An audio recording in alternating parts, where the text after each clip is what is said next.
Hi, my name is Kevin Pollock, and I'm with the Prince William County Historic Preservation Division. I'm standing here in the central passage of Ben Lomond, one of 5 historic buildings here at Ben Lomond Historic Site. When you come to visit us today, you'll be able to go into 4 of these 5 historic buildings and also walk around our 6-acre site here in suburban Manassas. The main story that we tell inside the house is what this house might have looked like the night of July 21st of 1861, when the Confederate Army took this house over for use as a hospital that became known in the official records as the Pringle House Hospital. 2 miles north of Ben Lomond Historic Site sits Manassas National Battlefield, site of the first major battle of the American Civil War, fought on Sunday, July 21st of 1861. As the battle began the morning of July 21st, Confederate troops positioned further south of Ben Lomond began to funnel their way to the sound of the fighting. On their trek to the battlefield, they passed by this house, and at some point during the day, Confederate surgeons determined that this would be an ideal location for a field hospital. It was far enough away from the action that soldiers and civilians and surgeons that were here would be protected from enemy gunfire, and also, since it stood along one of the main roads that Confederate troops took to reach the battlefield, it was a recognizable landmark. However, for the Pringle family that lived in this house in 1861, their home became no longer recognizable following what occurred here on July 21st, 1861. During the Battle of First Manassas, the weather on July 21st, 1861 was seasonably warm. However, by that evening, as hospital operations were established here at the Pringle House Hospital, it began to rain, thunder, and lightning, meaning that much of the hospital operations, including the waiting rooms, the surgical room, and the recovery room where we now stand, were brought inside of the house. That meant that throughout July 21st, that night and into the next morning, as patients were being operated on just across the hallway in the former dining room of the Pringle house, patients, once they were operated on, would be brought here to the parlor, the largest room in the house, where many of them would recover, and unfortunately where some would die as well, while they were sheltered from the elements. One of the most common questions we get from visitors at Ben Lomond is just how many Confederate wounded were treated here in this hospital from July to August of 1861. Unfortunately, we don't have a clear answer to that, but Edward Kregel, one of the hospital stewards who was working here, described that on the night of July 21st, he was so exhausted and tired from helping during the constant surgeries that he went and looked for a place to lie down and grab a few hours of rest. He looked throughout the entire house and said that there was no place for a well man to rest, and so he had to go outside and sleep underneath a tree in the rain that evening. When he woke up the next morning, he realized that he had been sleeping between 2 dead Confederate soldiers, and Kregel spent the rest of his life wondering if they had died before he had already gotten outside, or if they happened to die while he was sleeping between them in the middle of the night. But nonetheless, the experience here at Ben Lomond for the wounded, the soldiers, and the surgeons and civilians was a truly harrowing experience, and some would never quite recover from that. One of the civilians that was here and in this room was here with her husband, William Fitzhugh Lee, who was Lieutenant Colonel of the 33rd Virginia Infantry. Lily Parrin Lee came down here to be with her husband and to nurse him back to health. Unfortunately, Willie Lee died just 8 days after receiving his mortal wound on July 21st, though he did not die so much from the wound that he received on the battlefield, but instead from gangrene that he contracted, likely while here in this hospital. Disease was a constant killer of soldiers during the Civil War, and that's why hospitals like this were a particularly dangerous place for soldiers to come. Today, typically we think of hospitals as havens, where we go when we are sick to become nursed back to health. But in some cases during the Civil War, these hospitals could be just as dangerous as the front lines. We're standing here on the 2nd floor of Ben Lomond, or the Pringle House Hospital as it was known from July to August of 1861. And in the 2 rooms on either side of me, we tell a few different stories about the hospital here at Ben Lomond, and then also throughout the Civil War as well, when other homes were turned into hospitals after various Civil War battles. In early 1861, the Civil War was still just a few months old, and so in this hospital and other hospitals surrounding the Manassas or Bull Run battlefield, women were typically not allowed, but we do know of at least one woman that was documented to have been here at the Pringle House Hospital, and that is Lily Parrin Lee, the wife of William Fitzhugh Lee, whom we discussed downstairs and who died in the parlor here in late July of 1861. Lily Parr Lee traveled from her home of Shepherdstown, Virginia, now West Virginia, about 45 miles away from here, to be with her dying husband. She arrived here a few days before he died and was initially very optimistic that he would survive, but ultimately William died of gangrene, which was something that was more common in Civil War hospitals and in Civil War camps. For every one soldier that died of bullets on a battlefield during the Civil War, two would actually die of disease. And so after the Pringle House Hospital closed in August of 1861, this house was continually used by the Confederate Army throughout that winter.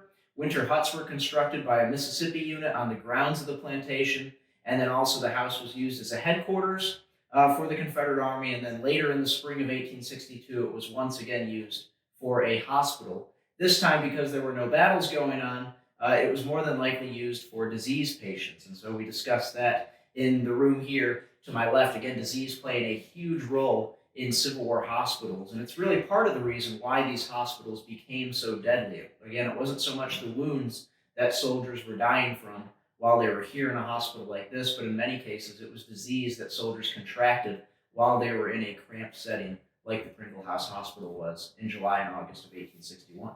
3 Pringle men inhabited this house in July of 1861. Andrew Pringle Sr. was the father, and his 2 sons, Andrew Jr. and Thomas, lived here at Ben Lomond.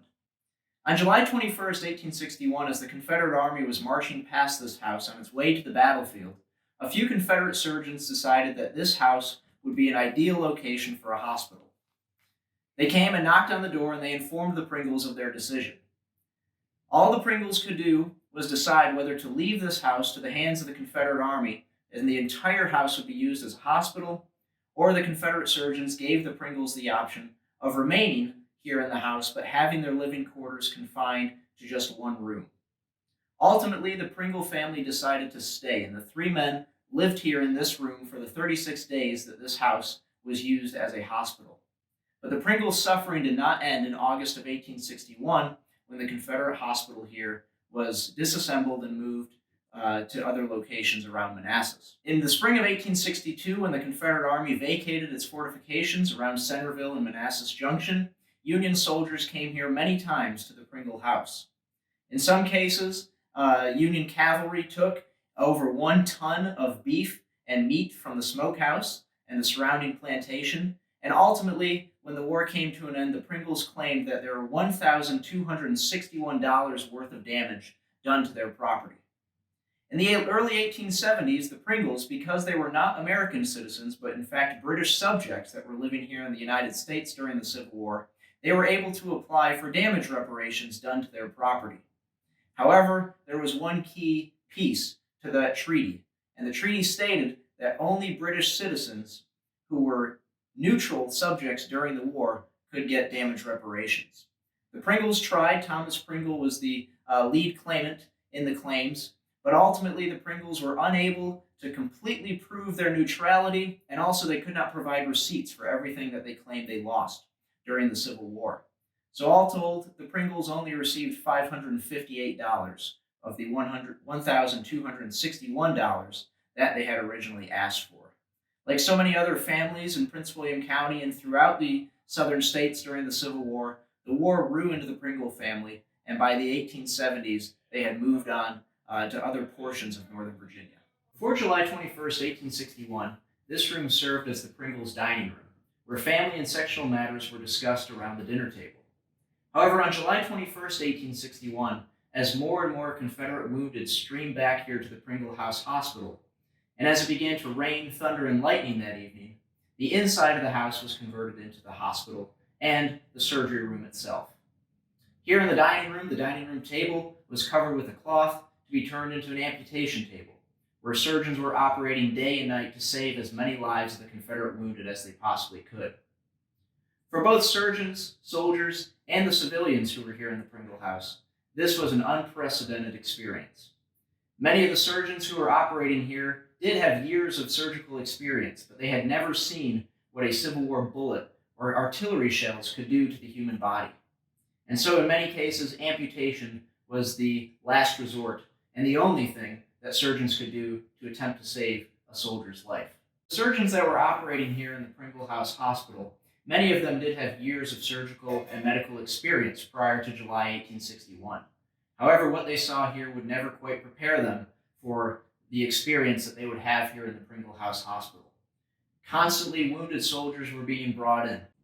One young hospital steward here at the Pringle House Hospital, Edward Kregel, described how the surgeons and the other hospital stewards and nurses were completely unprepared despite what they had seen before. They had never seen the amount of damage that a Civil War bullet or a Civil War artillery shell could do to the human body. And so in many cases, surgeons had to resort to amputation to try and save lives. The first thing that was done when a patient was brought into the amputation or to the surgery room was to be usually put under with some form of anesthesia, whether it was ether or chloroform. Once the patient was then stabilized, the surgeons would begin their operations. One of the first things that would be done after the flow of blood was stopped was to pull out this two-sided knife called a Catlin knife, and in a circular motion, cuts would be made through the skin, muscle, and tissue to expose the bone. And then if the bone was a particularly large one, this very large bone saw might be used to saw through the bone itself.